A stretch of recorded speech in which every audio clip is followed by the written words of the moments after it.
Liquid democracy is a modern electoral concept that offers free, secure, and liquid e-voting. Before we start, let's define the word democracy. It is derived from ancient Greek and means rule by the people. But democracy does have drawbacks. If too many people don't go to vote, then minorities may get too large influence. What if there was a middle ground between electing a representative for many years and not voting at all?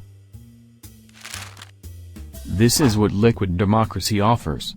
In liquid democracy you can always vote for yourself as you would today. But you may decide to forward your right to vote to a proxy.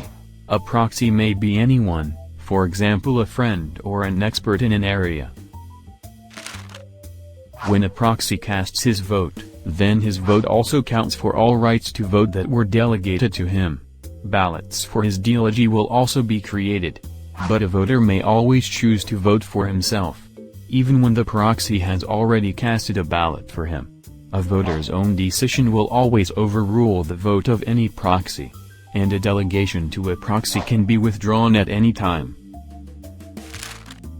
This way a tree of proxies forms where the voting power culminates at the top. But since delegations can be changed at any time, this tree is in a constant state of change. It's kind of liquid,